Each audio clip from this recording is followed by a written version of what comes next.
آج کی ویڈیو میں ہم ریویو کریں گے عورتوں میں ویجائنا کی انفیکشن کے لیے استعمال ہونے والی دوا کلوٹریمازول کے بارے میں۔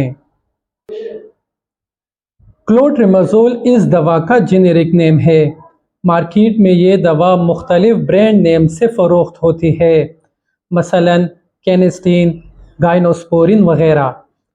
کلوٹریمازول کے یوزیج آف ڈرگ کی بات کریں تو کلوٹریمازول ویجائنا کی انفیکشن میں استعمال ہوتی ہے۔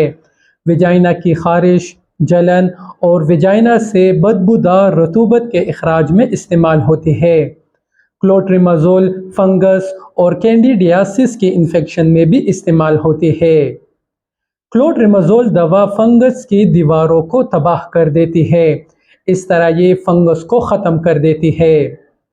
کلوٹریمازول کے ایڈورس ریئیکشن یعنی بد اثرات کی بات کریں تو اس دوا کے بد اثرات سے ویجائنا کے اندر معمولی جلن یا خارش ہو سکتی ہے۔ کلوٹریمازول کو اگر دوران حمل استعمال کیا جائے تو اس کے استعمال سے حاملہ عورت کے پیٹ میں موجود بچے پر کوئی بد اثرات ظاہر نہیں ہوتے، اس لیے کلوٹریمازول کو دوران حمل استعمال کیا جا سکتا ہے۔ کلوٹریمازول کے ڈوزیج کی بات کریں تو یہ کریم اور ٹیبلٹس فارم میں اویلیبل ہے۔ 100 ملی گرام کی 2 گولیاں رات کے وقت ویجائنا کے اندر داخل کریں اور اس کو 3 دن تک استعمال کریں۔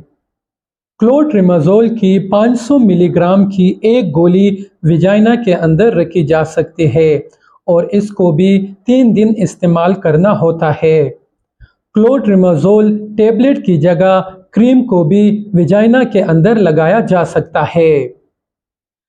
کلوٹریمازول کی پریکاشنز کی بات کریں تو اس دوا کے استعمال سے ویجائنا کے اندر خارش یا جلن ہو سکتی ہے۔ اگر ایسی کوئی علامات ظاہر ہو تو کلوٹریمازول کا استعمال بند کر دے۔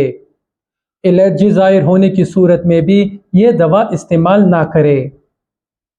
تو دوستو، ہم امید کرتے ہیں آپ کو آج کی ویڈیو اچھی اور انفارمیٹیو لگی ہوگی۔